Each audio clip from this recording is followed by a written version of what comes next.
Arizona, Colorado, Indiana, Michigan, New Jersey, Tennessee, and Virginia. Listen up. WynnBET is now live in all these states, and the excitement of Wynn Las Vegas has finally landed in online sports betting and casino play. From boosted parlays to live in-game offs on every major sport, WynnBET gives you the tools to win. Sign up today for your risk-free $1,000 sports bet. Download the WynnBET app now or visit wynnbet.com to start winning. You are listening to Dove Valley Deep Divers with Erick Trickel and Lance Sanderson. Ball comes out of the hands of Newton. It's on the ground, picked up by TJ Ward at the 4-yard line. Vaughn Miller did it again. On Overtime Media. Mile high, hello, Broncos country. Welcome into another episode of the Dove Valley Deep Divers podcast. I am your host, Lance Sanderson, and joining me as per usual on our normal time slot, not the free agency special we did the other day, but normal time slot, Erick Trickel is with me here as well. Erick, you know, that marathon podcast we did, 3 hours, and we were actually ready to go forward before we ended up having to get out of there. That was a gas. It was a lot of fun, guys. If you didn't see that, go check it out. Again, 3 hours long. You're going to need most of the day to check it out, even if you break it up into segments. But after we got done, we were trying to hold on as long as we could to get as much news in as possible. And then there was like 3 or 4 different moves that all happened, and we were both just super upset, dude. First things first, before we discuss that even more, how are you? How was the rest of your Wednesday night, Thursday, and the rest of today for you? It's been a freaking marathon. I mean, first of all, as you said, is like we had plans to go a little bit later on Wednesday. Got told we had to get off, and not about an hour after we got off, the Von Miller move breaks. And what was so disappointing was, like I've said multiple times on that podcast, like I hope that the Von Miller news, something happens there while we're live, and then boom, as soon as we get off. So that was a little bit disappointing. And then the Davante Adams trade. Right, yeah. I mean, all the expectation was that the reason why Aaron Rodgers was taking his time, the media kept hyping this up, was he was wanting some confirmation there with Davante Adams, that they were going to commit to him long term. Comes to find out, he was well aware that they were looking at trading him, and that relationship was done, and he's going to the Raiders, which makes sense, reuniting with Derek Carr. Yep. But it's just another piece that Denver has to figure something out for in division. It's an arms race in the AFC West, and it's why why our topic is what it is about where the Broncos stand up, not just in the AFC West specifically.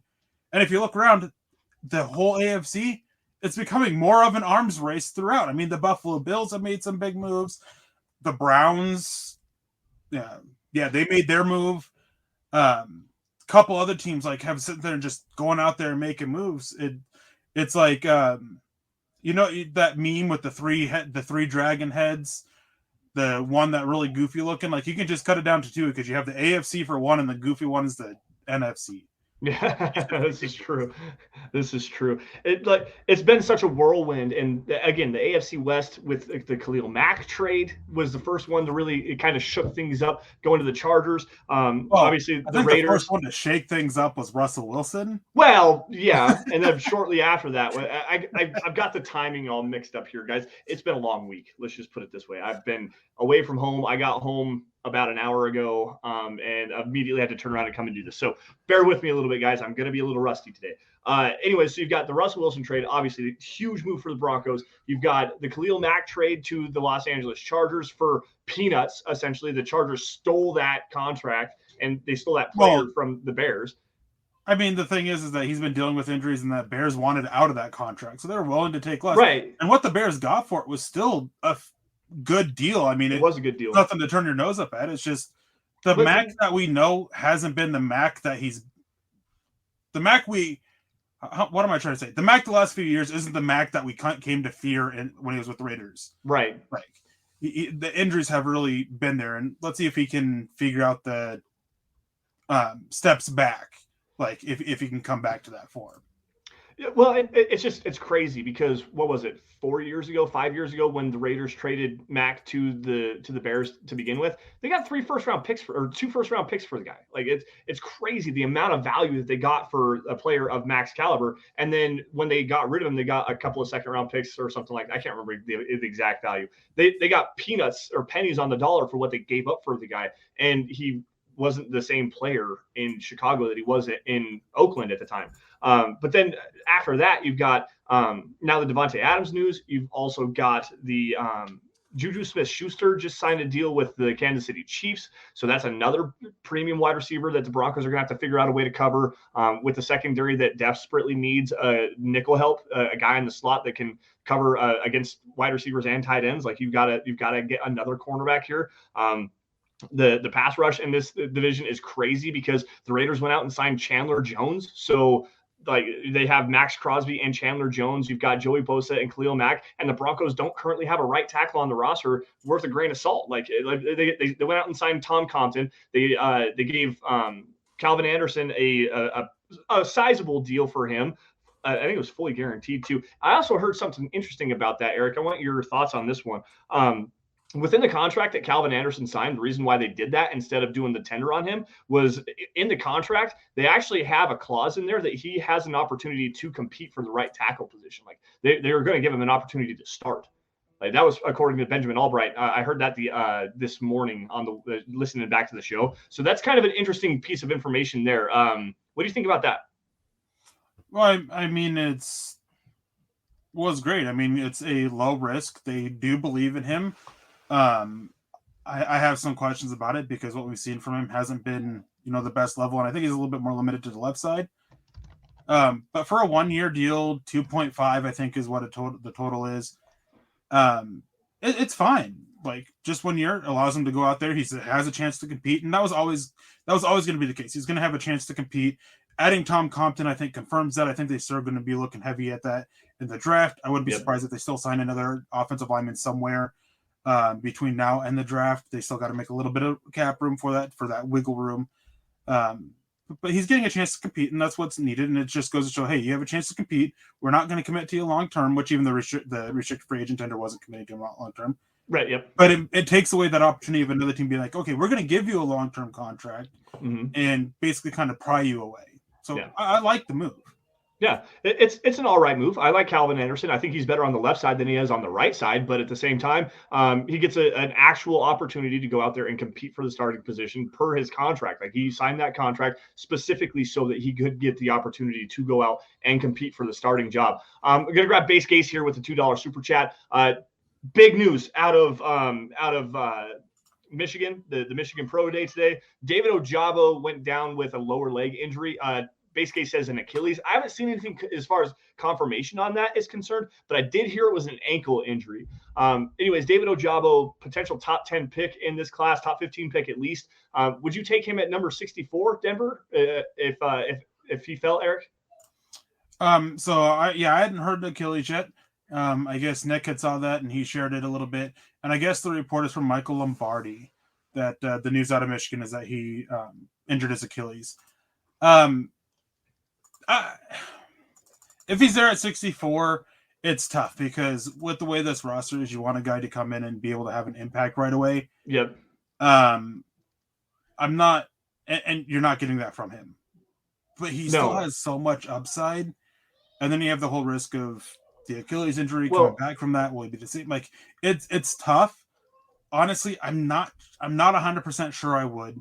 Just because you already have so many questions about Randy Gregory with his injury history, Bradley Chubb with his injury history, that I'm just it's rough for me to say, yeah. So that was something you said something there just a second ago about a guy that you're looking at 64, a guy even at number 9 when the Broncos still had that pick. You're looking for a guy that can come in, especially off of the edge where you need to have a high impact guy. Ojabo wasn't necessarily that guy to begin with. Like there was still a lot of refinement that he had to have. He's got a massive amount of upside, massive amount of talent, massive amount of athleticism, but he really needed to get stronger in the running game. So taking Ojabo at 9 yeah, it would have been a solid pick for the future. But this team is available and ready now with Russell Wilson. They have to be able to compete now. And David Ojabo is not a player. And as Peter Johnson says here astutely, Ojabo would be available by December. Yeah, well, that's December. And yes, this team is ready to compete, and he could potentially be available for a playoff run there. Possibly. But possibly. There's no guarantee he's back by December. Exactly. I mean, you're taking a guy at number 64 overall that may not be ready until next season, like not 2022, like 2023. Like there's a long ways to go if it's a torn Achilles, and who knows if he's ever going to retain that explosiveness that he had coming off the edge at Michigan. An Achilles injury is not an ACL. Like they figured out the ACL injuries. They've got that kind of down pat now. Achilles is the next one, and like that's a big thing. Achilles injuries are typically at least a year. Who was it? There was a guy a couple of years ago. There was a running back a couple of years ago, ruptured his Achilles. He was out a year and a half before he came back, and when he came back, he was never the same. It was a running back, and Achilles are kind of viewed as like death sentence for those. For running backs, wide receivers, and for an edge like of the style of Ojabo, it's a concerning injury. Yeah. So it's rough. I still think he goes early. I think he'll go somewhere in the second round. I think teams needing edge rushers that aren't really in that point of contention for this year. I think they'll be willing to take that risk of letting him sit, hope he's back late this year. And maybe those teams that are like, okay, maybe we can make a playoff push, but we're not counting on it like Denver is. Maybe one of those types of teams. Just for Denver, I think that they're looking for guys who can come in, maybe not be starters, but have that impact this year, especially with that. I mean, their window is open now with Russell Wilson. They can't sit by and wait for Ojabo. And I really think that may not happen, but I think that the plan at the moment is possibly seeing what tackles fall, how the tackle board is going, and possibly moving up there, having some conversations with that. And that seems to be kind of where things are looking at the moment. You're muted. Lance, you're muted. Sorry, muted. My bad, guys. My kids were screaming, so I muted myself really fast. Got to say hello to the chat really fast before we continue this conversation. Lawrence Rivera jumping in here. That's better, but we need more firepower yesterday, especially on the defensive side. I will agree with that. Travis jumping in. Good buddy Travis. Happy Friday and good evening, Lance, Eric, in Broncos country. What are your thoughts on the Josh Johnson signing, and are the odds dwindling down on possibly signing Bobby Wagner or Lyle Collins? We'll get to that here in just a couple of seconds. I want to just continue saying hello to everybody here. We've got Dirt Boy, that's a new name for me, Juan Espinoza as well, Christos Jenkins, Jake Kozad, Cade Arnold, another new name for me today. Speaking of new names, and I wanted to grab this comment too. Oysterman says Cam Akers rehabbed in 5 months, played the same year. Yeah, I mean, and Cam Akers is one of those freak guys that just managed to do that. Mm-hmm. More of an exception to the rule kind of thing. So it's not a safe bet to make really of that happening. Right. It's almost the same thing as like the Adrian Peterson when he blew up everything in his knee in 2011, came back in like 8 months and then rushed for 2,000 yards. Like you're not seeing that happen very often. Cam Akers is definitely one of those freak cases where it's just that you're not going to bank on anything like that happening. Juan Gonzalez jumping in here as well.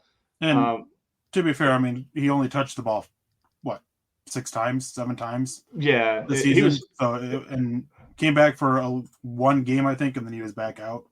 Mm-hmm. Travis Tarbox jumping in here, throwing some stars around. Appreciate that, buddy. We thank you for joining us tonight. Good evening, fellas. I've read many of your articles, but haven't been able to catch your show. Just curious, do you think we trade back into the first round to get a tackle? Denver Broncos for life. Travis, this is a great question. We actually discussed this on the Wednesday show, 3-hour-long podcast. If you get the opportunity, go check that out as well. But as for this, no, I don't think that we're going to see them get into the first round just because I don't think they have the capital unless they're willing to give up something in the future or potentially even a player. Because with the Russell Wilson deal, they gave up number 9, number 40, next year's first and next year's second. So right now they're sitting at number 64 overall. They do have 2/3 to this year to go along with that. However, that's not enough. Like you're not going to be able to send a second and 2/3 to get into the top 32. You might get into the 40s somewhere, maybe even into the higher 30s, like 38, 39, 40, somewhere around in there with that value. There's also another thing here, though. The Broncos with George Paton, they value these draft picks. They've already given up a ton of those picks to go and get a player like Russell Wilson. They're going to want to sit where they're at, or potentially even move down. I mean, I could see them moving up for the right tackle if it's the guy that they really truly fall in love with, to go up into the early 40s, mid 40s, somewhere around in there to get that guy. But you're not going to see them get into the first round, unfortunately. Or at least I don't think that they're going to be able to do that. Real quick. Yes, Cam Akers played in the playoffs. I was talking about in the season because everybody was hyping up about how early he came back, because it was like in like November or something. I can actually pull it up real quick. But they're talking about, he's coming back for that game. No, I guess it was the last game of the season. Never mind. I thought it was earlier than that. So never mind. I mean, he still came back. He was able to, and he was just one of those freaks and everything. Again, you just can't bet on everybody doing that. Yeah. Go ahead. As Scott says, it also depends on the severity of the Achilles tear or rupture, which, that's very much true. I mean, not all injuries are the same. See a lot of chat talking about Josh Johnson and questions there. I mean, I like wanted to get back to that. Josh Johnson. Denver needed a backup quarterback that can go in and kind of do what they want, because, I mean, with Brett Rippon, I mean, he's just not able to do the same kind of thing. He's a smart quarterback. I mean, he's just not there, super athletically gifted, not super gifted with the arm strength. He's not going to be able to do the same things. And Josh Johnson obviously isn't that same caliber of quarterback that Russell Wilson is. He's a little bit better of the fit for what the Broncos want to do. So I like it. Seems to be a cheap deal. He played well last year in his 2 starts, I think it was, or 2 games of serious play action or something like that. It's a good move for what Denver needed. Yeah, I like the Josh Johnson signing. Obviously, Brett Rippon doesn't fit. He's not a scheme fit in what Nathaniel Hackett wants to do. He doesn't have the mobility, doesn't have the arm strength. He's got the accuracy, and that's it's okay accuracy. He's not a pinpoint passer by any stretch of the imagination. And he definitely has the smarts. That's something that is Brett Rippon's calling card. If he doesn't pan out as an NFL quarterback, which is probably unlikely that he is actually going to get another opportunity to be a legitimate starter if he ever does get one, he's going to be a coach, for sure. This guy is a super, super smart guy following kind of the Kellen Moore path. Quite honestly, it's kind of ironic because, I guess coincidental mostly, but the fact they both went to Boise State, they both don't have the They don't have the requisite athleticism or arm strength or the talent to play the quarterback position, but they both have the mind to be a high-quality coach. So Josh Johnson is a guy that can play quarterback. He played this last year. He's played for damn near half of the NFL. This is team number 15 or something like that. He signed a contract with. Andrew Mason had a funny comment about it before we get to the super chat here. He's played for 17 different teams, including the XFL and I believe the Canadian Football League, but it's the first time ever in the Mountain Time Zone. That's crazy, man. That's insane. But I know. So Rock Shock jumping in here with a $10 super chat. Hey, Lance and Eric, happy Friday. Happy Friday to you, Rock Shock, and we appreciate you. Who are some slot cornerbacks still available that you would like the Broncos to sign? One of the guys I wanted ended up back in Atlanta, in Isaiah Oliver. I'm still I still like Dante Jackson. He's been with Carolina, been playing on the boundary out there. Very roller coaster career, good year, bad year, good year, bad year.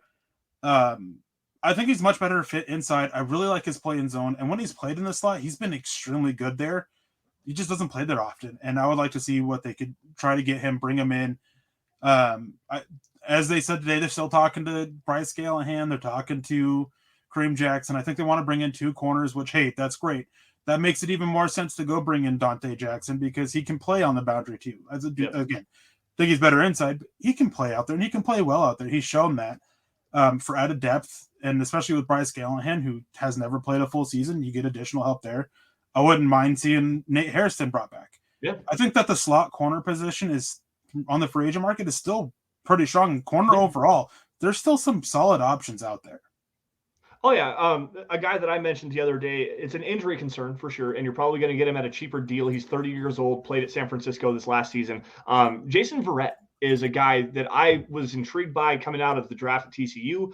He fits the scheme well, can play in the slot. He can play on the boundary. If he's looking to come in and compete for a high level starting job, you're probably, or like high level money, then you're probably not going to go in that direction. But if you can get him at a 1 year, $1.5, maybe $2 million deal, little guarantees, get him into camp and see if he can compete. At least that's a signing that I would welcome for sure. But I do also think that the draft is going to be a big deal for the Broncos at the cornerback position. George Paton loves to draft cornerbacks. He likes to keep young at that position. He likes to have a lot of depth there as well. So I would like to see at least one veteran brought in, and then at least another rookie, maybe even 2 rookies brought in to kind of help bolster that depth up. And the Broncos also do have a Sang Bassi on the roster as well, who played at least okay a couple of years ago in the slot, bounced around for a little while, went to the Chargers, went to the Rams, has been back in Denver now for a little while. There's another option there, Michael Ojabo as well, and probably more boundary guy, or maybe even a potentially as a safety. But they definitely need to go and address the slot cornerback position. Andrew Baker jumping in, throwing some stars around. Some love for the Valley boys. Appreciate you, big dog. Who makes the playoffs in this division? Because, man, these AFC West teams are going to beat the crap out of each other. LOL. Hashtag MHH for life. I was actually technically all four. Four can. Yes. The bigger question will be who's going to win the division, because I think if the Broncos figure out a way to kind of bolster up some of the holes that they do have, they have a legitimate shot. So do the Chargers. The Raiders are probably the furthest team away from actually competing in the AFC West, just because that defense still needs so much retooling. They've got to get better in the secondary. They really do. There's 3 teams that could win the West, and there's all 4 of those teams there's 3 wildcard teams now. You might see the entire AFC West in the playoffs. Like that, this division is that good. So long as they don't cannibalize themselves, like that you could see all 4 of these teams win at least 10 games for sure. Yeah, I mean, if I remember right, I think all teams can technically in the division can technically go 14-3 now. Yeah. Mm-hmm. But I don't think all 4 make it, but we could see it. And what's interesting with this division is, even though the Chiefs have had the stranglehold on it, like they're still the clear number 1 team, but they still have plenty of questions about them. Yep. They've made some key moves to help that team out. Yeah. I like that addition of Justin Reed to that defense. Still have questions about them up front, minus Chandler Jones. And that linebacker core, still have questions about that, even though Willie Gay played well for them. The Chargers, they have plenty of questions. There's plenty of like, all right, well, is Khalil Mack going to come back? That linebacker core is kind of stinky. Their offensive line is all sorts of messy. So they have plenty of questions. Is the coaching staff going to take that second year step forward? I'm kind of hesitant to put them as the number 2 team in the division at the moment, but I think that they're there just because Justin Herbert, and he's still so cheap, and they have no issues building around him at the moment. And they're doing a good job bringing in, like, extending players that they have. They brought in Khalil Mack. They just went out and got J.C. Jackson to help out there at the cornerback position. They had another secondary player that they brought in. I can't remember who it was. They extended a contract to Mike Williams. It was a big deal for sure for Mike Williams. But when you have Justin Herbert playing as well as he is, he's still got 3 years left on that rookie deal. Mike Williams' contract expires in 3 years. Like, if you want to then pay Justin Herbert and let Mike Williams go, Mike Williams is still a high-quality wide receiver 2 in this league for sure. And he's a great deep threat. He's a great guy that can go the jump ball receiver. He works really well on the boundary, has really good chemistry with Justin Herbert already. So that's a big get for this Chargers team. Slide and glide. Go ahead. Slide and glide bros came out with the $1.99, said, hey guys, predict Randy's upcoming season. And this kind of touches in with what I was getting at too, is for all the questions that the other teams have. I mean, will Khalil Mack bounce back? You still have to ask those questions with the Broncos too. I mean, right tackle is still a major concern. I like Tom Compton. I think he's an upgrade over Bobby Massey, because Bobby Massey last year was not as good as many fans think he was. Dude was terrible against the run, and he was actually worse by every analytic measure there is in pass protection than Elijah Wilkinson and DeMar Dotson. Mm-hmm. And so it's still a concern there for me. And I think that at least with Tom Compton, you're getting a very reliable run blocker. Pass protection's a little scary there. But the biggest question mark you have is these pass rushers. Yeah. Both of them have injury concerns. I know a lot of people want to focus in on the time that Randy Gregory's been suspended. listening to him talk today, doing my digging into it and everything, that seems to be behind him. It's the injuries now, the last couple of years that he's dealt with, that are concerning for me. Yeah. Randy Gregory. So it makes it hard to predict because of that. If he stays healthy, then I think he can easily achieve double-digit sacks. He has a high pressure rate. Despite, I can't remember who it was. I think Zach Stevens of DNVR had it out that he played 38% of defensive snaps and still was top 10 in total pressures. Like, that is a tremendous pressure rate. So that's something that you look forward to, because pressures are something that is valued a lot by NFL teams. George Payton talked about it a little bit today. Bill Belichick has historically. So it's hard to predict. But again, if he stays healthy, I think double-digit sacks at least. I don't disagree with you on that one. It's going to help a lot if he has Bradley Chubb on the other side actually coming back healthy to kind of take away from the holy crap, it's Randy Gregory. He has a 7.8, I think is what it was, pressure. It's a snap every 7.8 pressure. Yes, a pressure every 7.8 snaps is his pressure rate. So that's incredibly high. It's in the yeah, that's a top 15 level. That's an elite number. You want a guy like that. Bradley Chubb on the other side, if he can get something similar to that, this defense is going to be fearsome. But they both have to stay healthy. There's so many injury concerns. Bradley Chubb with the torn ACLs. He had both of his ankles worked on last year to remove bone spurs. Randy Gregory has lower body concerns and a shoulder issue as well. There's a lot that is going to happen here with both of these guys that it's so hard to predict. But if they stay healthy, 45 sacks for this Broncos team is not a crazy high number for sure. They can definitely get that. They might even get over 50 total as a team, because those two guys are both capable of being 10 or 12 sack players every single year. So it's going to be fun to see how that plays out. Travis Weber jumping back in, showing some more love. Danny Trevathan was released. I wonder how much he's looking for. Eric, any insights there? No, but I'm not sure what he's looking for, but don't count on Denver. I think with the signing of Alex Singleton, after they signed Josie Jewell, I thought they'd be done signing in free agency and just wait till the draft.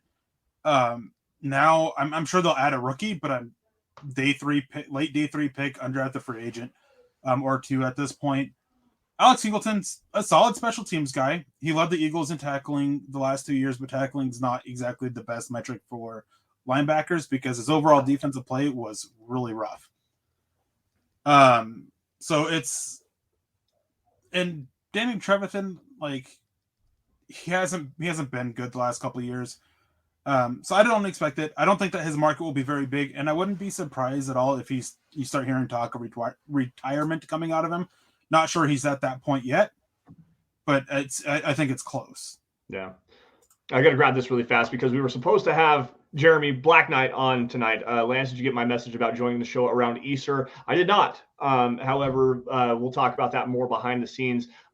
And again, dude, sorry, we kind of got forced into doing some more of the free agency stuff. We will have you on. You will be the first one that does a mock draft with us. It will be the next one that we do, if not next week or maybe the week after. Around Easter would be about that time. So we'll get back in touch with you. We'll get Eric involved as well in the chat, and we'll converse and make sure that we can actually get that done for you, man. Because again, I'm just sorry that everything kind of worked out this way, but thank you for understanding. As he comes back, it's fine. It's been practicing on Broad War, so thanks for that.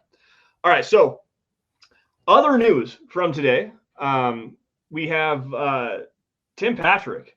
Tim Patrick actually is out there being a huge team player right now. Just signed a long-term extension in November and played very well on that extension. He had a $6.9 million roster bonus that the team converted into a signing bonus to give him money up front and saves the team $4.6 million, about roughly, in cap space for this season. The Broncos were starting to get tied up against the cap. There's still a couple of moves they could get. Expect something with Tim, with Cortland Sutton here soon in the similar vein, converting that roster bonus into a signing bonus and just getting that out of the way.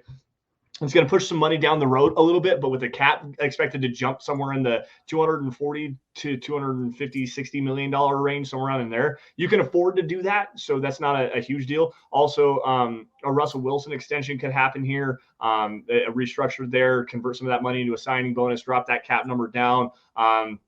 Garrett Bowles potentially could have one there as well. The Sam Martin's another guy. Like there's a lot of different ways that the Broncos can get some more cap space, but this was a good way to get started. Eric, what do you think about Tim Patrick restructuring his deal?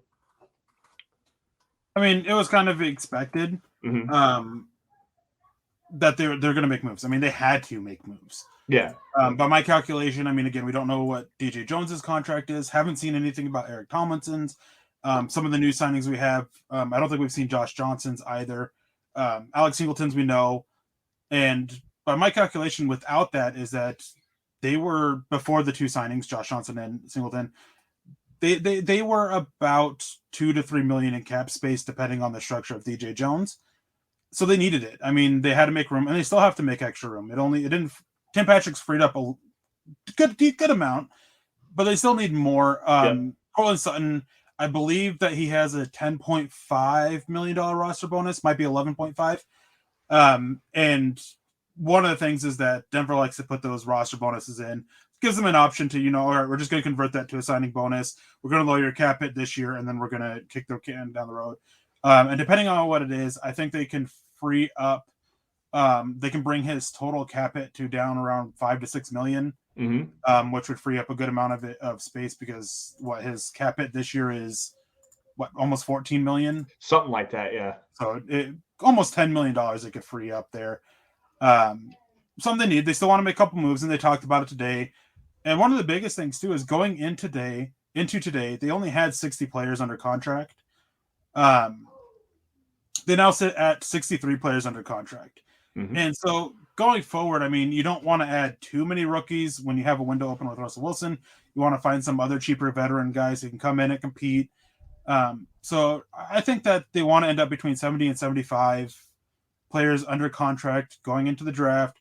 So that way it allows them more versatility to move around with picks, and then allows them to not have to overload the roster really with undrafted free agents. So still expecting a few moves. So you got to make some. And one thing to note is with offseason rules of 51 men against salary cap, anytime you sign somebody, you're adding a little bit more to the cap too. It's a net loss, but sign somebody for $1 million. Well, it only ends up counting not 400,000 against the cap extra, because you're kind of bumping off a guy whose salary cap is 500,000 or whatever. I'm not sure off the top of my head, but yeah, it's like veteran minimum, or like even a rookie contract, an exclusive rights free agent. You're going to get like $450,000 to $750,000 that drops off. So $1 million, you're going to get like $250,000 that actually goes to the cap, because you're kicking that lower.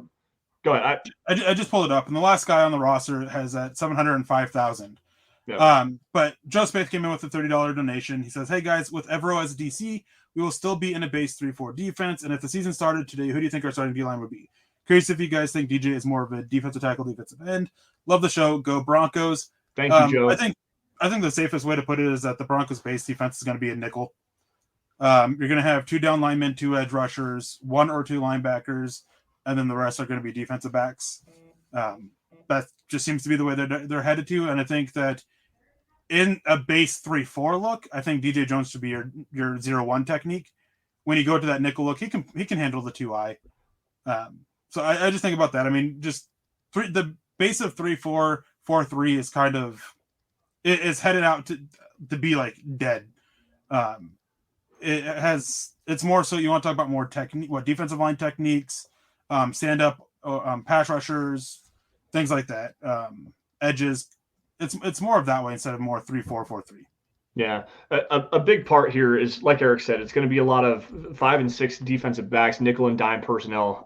Even though 6 defensive backs is it technically a dime? I guess I don't know how to qualify that, because is it a big nickel, a big dime, but whatever, it doesn't matter. 6 defensive backs going to be on the field. So DJ Jones is going to be a guy that's probably going to be, obviously he's a great run stuffer. Is that 13.1% run stop percentage was the highest of any defensive tackle last season that played over 150 run stop snaps. And that's per Andrew Mason, our good buddy over there at DNVR. like the guy's great in the running game. He just doesn't offer you enough pass rush upside. So it's going to be interesting to see how they utilize him as far as third downs are concerned. And I really want to see them attack that interior defensive line position to get another interior pass rusher, because that is a great way to win in the NFL, especially if you don't have guys coming off the edge. Not the Broncos don't have guys, but interior pass pressure is a way, like collapsing the pocket from inside and not making your edge rushers do so much coming off the edge. Like, that's a great way. And DJ Jones, Mike Purcell are not guys that can do that. Draymond Jones can. He's still got to take that next step. He was great last year, don't get me wrong, but he still has to take that next step and become a truly elite player before we can really rely on that. So it's going to be interesting to see how that one plays out for sure. But DJ Jones, like Eric said, 0-1 technique, 2-eye technique, maybe a 3 technique where he's playing kind of I don't think he has the length to play the 3 technique. He really just doesn't. But like it's gonna be interesting to see how they use that. But with Evero, expect a lot of cover 4, expect a lot of 2-man stuff splits. It's gonna be split safeties and then 4 down line. Well, I guess 2 down linemen, 2 edge defenders. And depending on what one, like if they're over or under in their set, either one of them can be, like, one of them is going to be standing, one of them is going to have their hand in the dirt. And I would expect Randy Gregory to be the guy standing and Bradley Chubb having his hand in the dirt, because Chubb as a 7 technique, let's go. I'm about that life. Yeah, and I think the biggest thing with DJ Jones is that he can't be that 4-eye that Shelby Harris was. No. Like that's the biggest thing. So if you're looking at 3-4, then you kind of want to add it somebody else or hope McTelvin Najim takes a big step up, which is something that you kind of don't want to. Going back to chat, I see a couple people talking about Julio Jones. Not sure why. I doubt Denver goes after another receiver. The one that I keep seeing, I've seen it a handful of different times. See if I can find a good one here. Lyle Collins. Lyle Collins is actually now a free agent, the former right tackle from the Dallas Cowboys. Big market expected for him. I know the Broncos are interested. I know the Bengals are interested. I know the Miami Dolphins are interested as well. Probably not going to come cheap. Lyle Collins, Eric, that's a big move. The Broncos are going to have to get creative with the cap space. But is that something that we could see happen here somewhere? And Chase jumping in with a $2 super chat, asking specifically about Lyle Collins. And thanks, Chase, for joining us.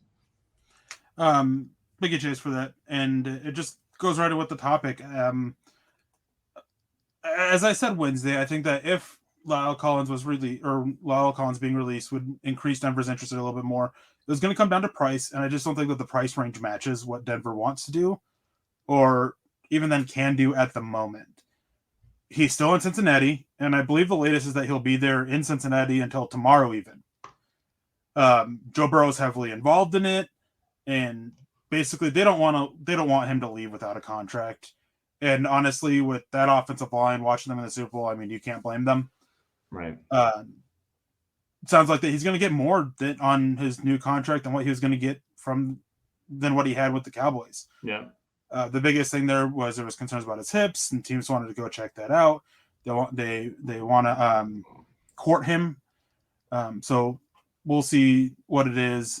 But you never know. Speaking of courting people, it could end up having a situation like the Browns landing Watson. Yep. Yeah. Peter Middleton jumping in here. Except for Russell Wilson, which of the new sightings will have the biggest impact for the Broncos? Gregory is the easy one there, but I'm going to go DJ Jones. And the reason why here is because the Broncos were so bad up front defensively against the run this last season. They ranked 30th in the NFL, I believe, in yards per attempt and yards per game in the running game. Like DJ Jones being as good as he is against the run, Randy Gregory is going to be great coming off the edge, but he is not a great run defender. So getting a guy like DJ Jones to be able to man up, his motor is so high, not the longest guy, but he does a really good job in the running game. Obviously, number 1 defensive tackle in the NFL in run stop percentage per Pro Football Focus. So that to me is probably the biggest one. Gregory is a close second though. And I think that the pass rush is going to be better, but if they can't stop the run again like they didn't last year, the pass rush isn't going to matter. Because if you can't get off the field, then or put yourself into obvious passing situations because you can't stop the run, Randy Gregory is not going to tee off. He's going to get blown out of the water in the running game. So DJ Jones is the guy, quite honestly. And I know that's weird to say for an interior defensive lineman that's only going to play 2 downs more than likely, but that's the biggest one, honestly. Yeah. Going back, Steven came in and says, we're kidding ourselves on our receivers. They're unproven big time. Assuming that this is where Julio Jones came in, it's like, they are unproven. And part of that was that the quarterback play the last couple of years hasn't been great. We should see an uptick in their production this year. And the thing is I'd rather roll with the unproven guys than going big with Julio Jones when he's old and seems to be on his last legs. And injury prone. He's always dinged up right now. He's been dinged up for the last 5 years. The best way to put it is that he's that sports car that you just can't get spare parts for anymore. And then KJ came in. Russell Wilson's new Broncos contract isn't imminent. After trade, GM says, I'm trying to tell you, they are trying to work on bring Bobby Wagner in. I doubt it. I don't think Bobby Wagner's ever really been in play for Denver. I think that the reports of Russell Wilson trying to lure him to Denver have been a little bit misleading. But Bobby Wagner, he's not in play for Denver, especially now after signing Alex Singleton. Sorry. Yeah, it's just a no-go there. Yeah, I'm with you on that. Russell Wilson and him didn't get along. Kind of talked about that a little bit on Wednesday when we did our 3-hour show. They were more just civil in the locker room. They never truly got along. They didn't fight each other. They were never at each other's throats. But you don't have to like everybody on your team. You be good teammates. You be civil. You just keep it professional, and that's kind of the relationship. So the best way to put it is that it was like Peyton Manning and Cody Latimer. Yes. Yep. Cody, this was reported, and I don't know how many fans know this or not. Peyton Manning did not like Cody Latimer, and Cody Latimer didn't like him. It's why Cody Latimer never really broke out on offense, is that he couldn't meet the expectations of Peyton, and then there was some feeling that the expectations were way too high, and so on and so forth. So it's just kind of the same thing, except with those two. I mean, they worked on the same side of the field, so they definitely had to be civil. But it was the same thing with that. Wagner and Wilson, it's been reported on. It wasn't as heated as it was with Richard Sherman. Right. But there was still tension there, and they just kind of let each other handle their side of the ball. I do want to grab this comment here from Dan Marks. He's commented a couple different times. And hello, Dan. It's a new name for us, so thank you for joining us, at least for the first time in my recollection. So thank you for that. Losing Shelby Harris is still painful. I don't disagree. The one that I actually, in the Russell Wilson trade, the player that hurts me the most to see go was Drew Lock. No, I'm just playing. It's actually Noah Fant. Noah Fant is the guy that I really wanted to see what he would be able to do with better quality quarterback play. And unfortunately, he's stuck with Drew Lock as his quarterback again. So Maybe we'll see. But at least as of right now, Drew Lock is the quarterback. Him and Geno Smith are the quarterbacks on the roster in Seattle. Geno Smith's a free agent, if I remember right. Oh, is he? Okay, I thought he was still under contract. Okay, never mind then. Regardless, Noah Fant getting out of here when you got a guy like Russell Wilson. Not that he likes to target the tight end very much, but still, to have quality quarterback play and have an offense that actually utilizes his skill set the right way. Noah Fant leaving hurts me more than Shelby does. And that is even going into the conversation of knowing that we need interior defensive line help more than tight end help. There's both sides of the conversation there, but losing Shelby sucks.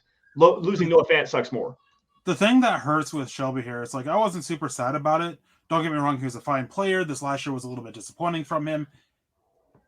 But he had his podcast Shell Shocked, and he talked about the trade. And the hardest thing was listening to that, of him talk about how he's not moving his family. The deal was always the case with his family that as soon as one of his kids entered high school, that he wasn't moving them. He wasn't going to pull them out. So he's going to be living in Seattle for most of the time by himself. And that's, it's difficult.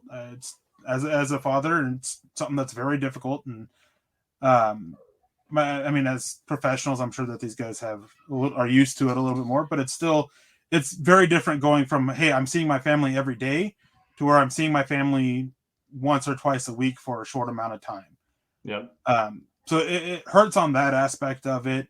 And hearing him talk about how he found out being traded kind of sucks a little bit, but at the same time, it's a little bit funny because he was in the Broncos facilities. He was having lunch. saw it on the TV, looked down, and he was super excited. Looked down, saw his phone was ringing from George Paton, and he knew, and had to go talk about it and everything, and hear the news. So that was a little bit rough. Noah Fant, like, I get where it kind of sucks. He was definitely the best player of the three, but with his issues blocking, it's just like, all right, I'd rather bet on the upside of Albert O in that aspect because he's actually showing progress, where Noah Fant's not. And then just to clarify a comment, somebody asked about Alex Singleton, Jessica, new name in WLD drivers, at least to me. So I thought Alex is a backup in special teams.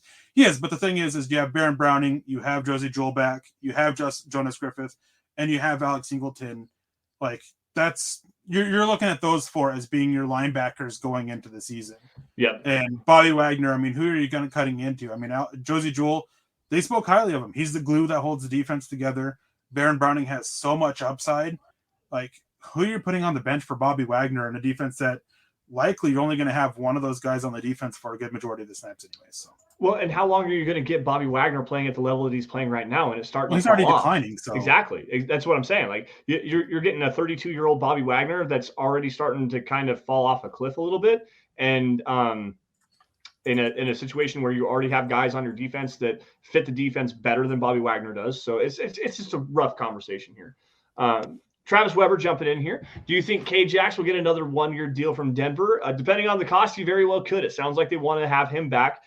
We talked about this on Wednesday as well. But with Caden Stearns, as well as he did play last year, you're not trusting that in a full-time role because he was playing a half-time, maybe even a third-time role in that defense last year. And, yeah, the flashes were there. He had 3 interceptions or something like that. I know 2 for sure. Eric and I got to watch 1 live in the Jets game. But Kareem Jackson is a great leader. The players pounded the table for him to come back. Justin Simmons specifically is a guy that can offer you some quality depth even at 34 years old. A guy that is a vocal leader on the field and off the field in the locker room.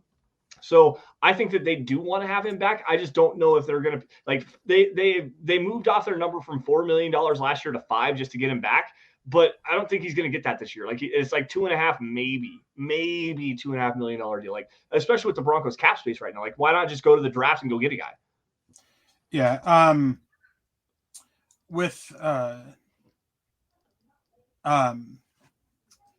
that is, it really comes down to cost. They want Caden Stearns to start, and I think Kareem Jackson is willing to kind of take that step back to be that number 3 guy. So it's nice. I mean, because he can kind of be that tone setter on the defense that Denver needs. Caden Stearns, from what I understand, has really pushed for him back because of how Jackson helped him in meeting rooms and everything, watching film. Justin Simmons wants him back. So, and they made it clear that they want him back. And Jessica came in and she says, yes, she's new, followed Russ. Well, welcome to the WLD Divers. We're glad to have you.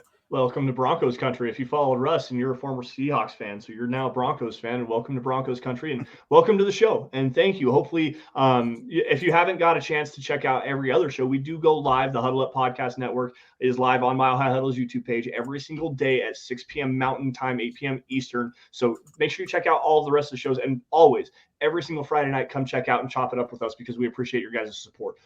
Do got another question from Dan Marks, and there was another one here as well. It's from Rodney Garcia. I'll pull that one up. Melvin Gordon. Any word on Melvin Gordon? And Dan wants to bounce off of that, saying, is Melvin Gordon a wait and see how the draft goes option? The running back market has not really heated up. You have J.D. McKissick that went. Chase Edmonds went to Miami. James Conner re-upped with the Arizona Cardinals, but for the most part, it's been kind of slow. I know Royce Freeman re-signed with the Houston Texans on a 1-year deal, a cheap deal. But you've got Leonard Fournette, you've got Melvin Gordon, Ronald Jones is still a free agent. There's another handful of guys that are quality options at the running back position that are all probably still looking for the $5, $6, $7, $8 million a year gig that the Broncos just right now, they don't have that kind of cap space.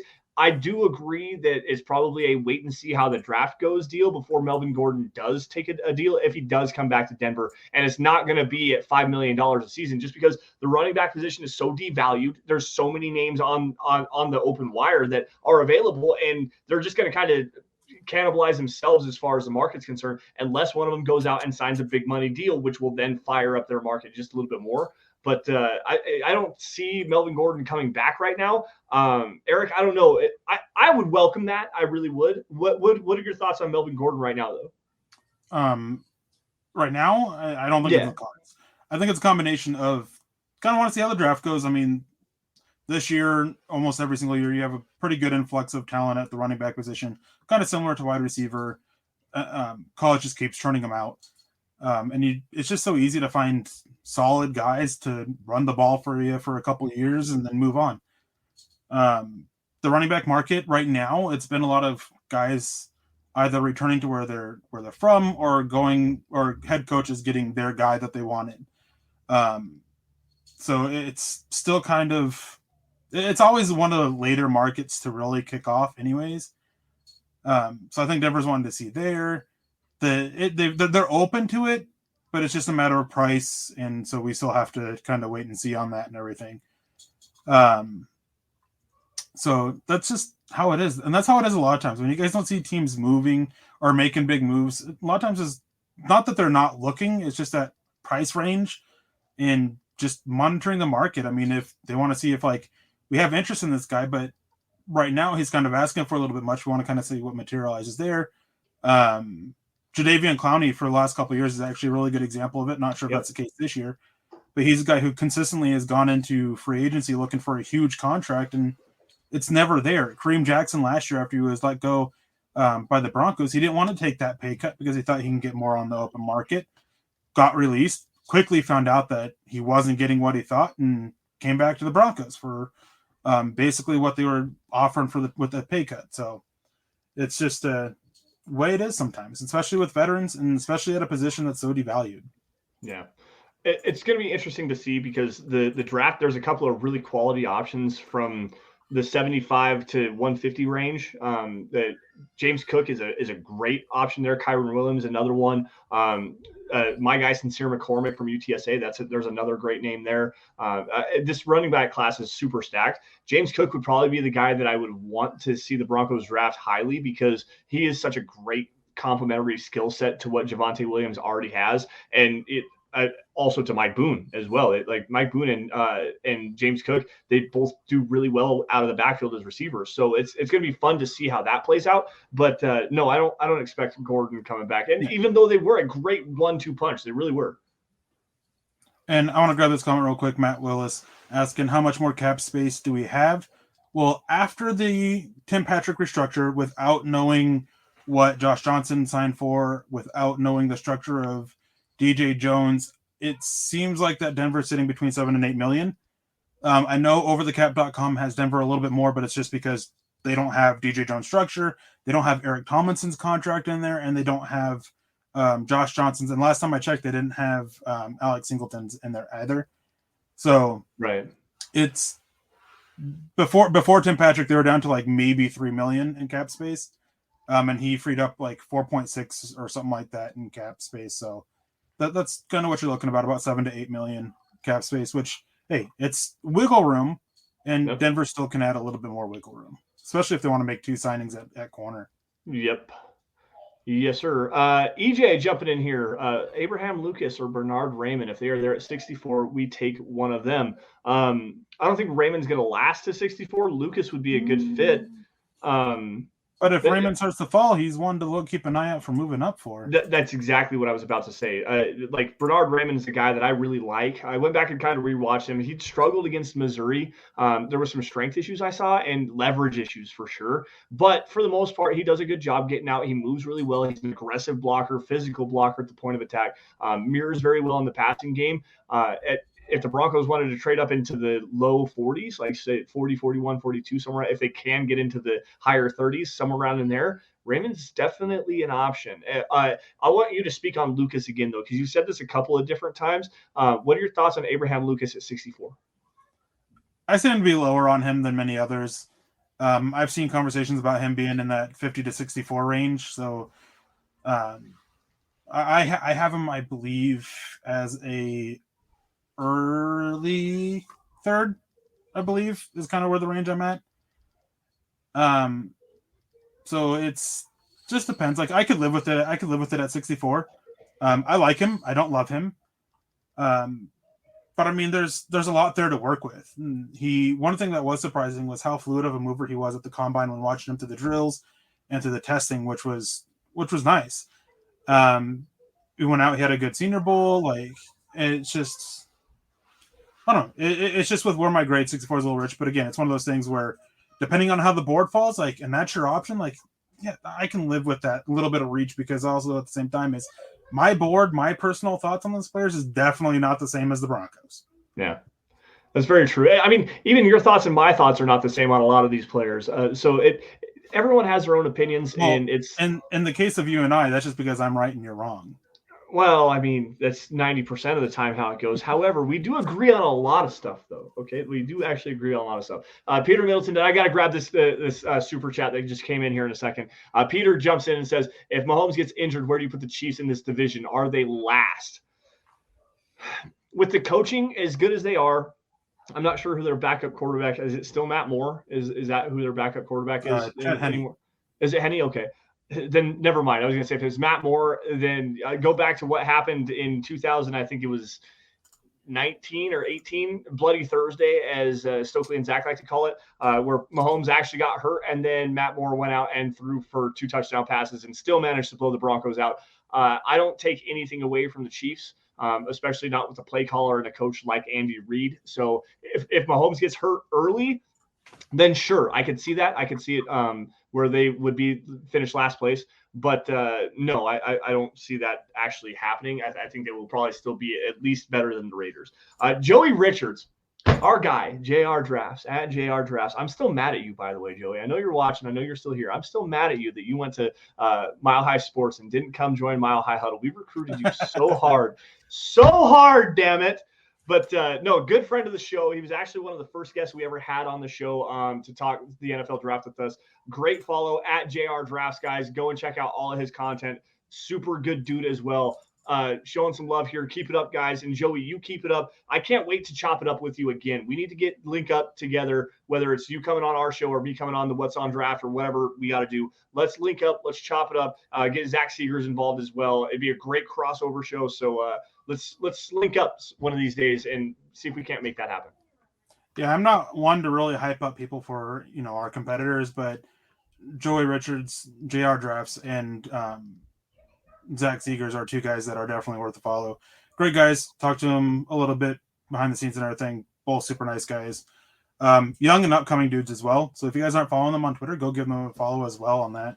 I'm not sure the Twitter handles off the top of my head. I know Joey. JR Drafts. Zach's is the one I'm not sure about, but go give them a follow. They're good guys. They're young, up and coming guys, smart guys too. Yeah, and just good follows. They're super knowledgeable, and like Eric says, they don't really gas up the competition. But those guys have been on the show. They've been a part of us and been a part of Dove Valley Deep Divers before. And I'm never going to say bad words about friends. So yeah, go give those guys a follow if you get the opportunity to. But yeah, Nick's different though. He doesn't count. Does anybody actually agree with anything that Nick says? Is that a thing? Like, does that actually happen? Goodness. Love you, Nick. Hopefully you're listening so you can hear us talking trash about you. Let's see, 56 minutes. Let's go through the chat one more time, see if we can grab a couple rapid-fire questions. Guys, if you have any questions, get them in quick. Super chats to make sure we can see them because the chat always jumps when I say this. Get your questions in now. We'll go a couple more minutes or so and see if we can't answer as many as humanly possible as I scroll through this. Let's see here. Scott, you got a good one? I'm not seeing it. Let's go to the. I got okay, this one. Go ahead, Eric. I got Chase Wellner saying, "Whoa, Nick Slander." I mean, of course, it's one of the reliables things with Dove Valley Deep Divers. Star Wars stuff, me shooting down something Lance says, and then Nick Slander. It's always you can count on it here. You really can. It's actually quite funny because 90% of the time, like I said, almost every show, Eric at least slaps me down saying you're wrong. Like I hope you know you're wrong. All right, Luis Rodriguez jumping in here says the wild, wild, wild West. I love it. I cannot wait for the season. My wife laughs at me because I say the same thing every season because I love my team. But this is the year to turn it back to winning. And with a quarterback like Russell Wilson, listen to the press conference. If you haven't already done it, haven't got enough of the coverage and whatnot, go to denverbroncos.com. Go check out. They have the videos there. You can watch the entire 54-minute press conference. I've watched it twice now. I don't know how many times, it was more than a handful. Russell Wilson stopped what he was saying and says, guys, I came here to do one thing and one thing only, and that is win. Like, I love the competition here in the AFC West, but I came here to win. And the Broncos are finally back on that track. Guys, I cannot tell you, I said it Wednesday, I'll say it again a million times over. I'm so excited with the direction of this team. We've got a quality general manager and George Payton that has a great draft, at least and then has gone out and made a great move to get a quarterback. You've got the head coach that is so juiced up and so excited about everything he does. Every time I watch a video or hear him speak, I get so fired up. And now you have Russell freaking Wilson as the quarterback. This team is primed to get back to success, and I cannot be more excited. It's definitely you felt that when Nathaniel Hackett was hired, there was a change of, the energy level. Like it was obvious then, and then adding Russell Wilson, it's continued change of the energy level. Times are changing, and it's a good thing, because I think, despite the agreements about past quarterbacks and everything, I think that we all can agree that we're just tired of losing. Yeah. We're tired of seeing our team lose, and now, they'll still lose games, but now it feels like we'll at least be in it a little bit more often, and that we'll, win more than 7-8 games this season. Yeah. So it's a good thing. And then just a couple shout outs here. Michael Ronquillo says great show tonight, and thank you, Michael, for Thanks, showing Michael. up. We appreciate you. Travis Weber, great show, guys. Have a good night. Had a great weekend. The neighbors broke out their grill, and the smell made me hungry. Oh man, it's still not quite to a point where we can grill up here yet. Still a little bit snowy and wet up here. Wetty. But yeah, have a good night. Have a great weekend, Travis, and hopefully we'll see you guys. You'll see you next week. But looks like that's going to wrap it up for us, as we got to get out of here. We appreciate everybody joining us as always. But go ahead, Lance. You can take it off from there. Yeah, thank you all for joining us on the Dove Valley Deep Divers podcast. You guys can follow us on Twitter by finding me at Sanderson MHH, and for Eric at Erick Trickel. Also for Scott Kennedy, running the ones and twos behind the scenes at Scout Kennedy. Also, guys, at DVDD_pod. That's the podcast account where you're going to find everything we're talking about on the Dove Valley Deep Divers podcast every Friday at 6 p.m. Mountain Time, 8 p.m. Eastern. Also, while you're at it, guys, at Mile High Huddle, make sure you're following that account, because it's the mother account. You're going to get breaking news and analysis regarding all of everything Denver Broncos, film breakdowns, opinion articles, all of our draft contents up there on at Mile High Huddle. So make sure you guys follow that account for sure. If you're on Facebook, go to facebook.com/milehighhuddlepod. That is the Huddle Up podcast account on facebook.com. There's also if you just go to facebook.com/milehighhuddle, click that blue become a supporter button, because you're going to get premium content like the Trickle Zone. You're also going to get Kelberman's Corner. You're also going to get Broncos Book Club with Chad Jensen. And on Wednesday, I finally got a guest secured. It's not the one that I originally wanted to get, but I got a high quality guest talking the NFL draft with me. It's probably going to go up on YouTube and on Facebook. It's going to be a recorded show, but make sure you guys are tuned in and stay tuned, because I'm super, super excited to finally be able to get Ryan Roberts from the NFL draft, riseanddraft.com is actually going to be joining the show. He was with sportsillustrated.com and also the NFL Draft Bible. So I'm super, super excited to announce that. Wednesday, we're going to record that and get that put up live. Also, guys, huddleuppod.com. If you guys are financially able to do so, head over that way, get yourself a hat. There's a t-shirt, a hoodie, face mask, coffee cup, anything that suits your fancy, something for the guys, something for the gals. Hell, there's even a onesie for your baby if that's your bag. Huddleuppod.com, great way to support the show. And if you guys aren't financially able to do so, subscribe wherever you guys are watching this, YouTube specifically, but subscribe to Mile High Huddle. Like every video you guys see, including this one. Smash the like button on the way out, guys. And if you love it, share it. Get it in front of as many Broncos fans. Share it with all your friends. Get as many eyes on us as possible, because without your guys' support, we couldn't do what we do best, which is cover your Denver Broncos. Now, with that, Eric, before we get out of here, man, any last words? No, just excited and ready for it, and I guess let's ride. Let's ride. Ah, man, the memes are so good. All right, guys, with that, we're going to get out of here. Thank you all so much again for joining the Dove Valley Deep Divers podcast. Y'all stay safe and take care. Have a great rest of your weekend. Please stay safe, guys. Don't drink and drive. Don't text and drive. We want to see you guys same time, same place next week here on the Dove Valley Deep Divers podcast, guys. Thanks. You've been listening to the Huddle Up Podcast. Join Broncos Country's deep divers at milehighhuddle.com to keep the conversation going.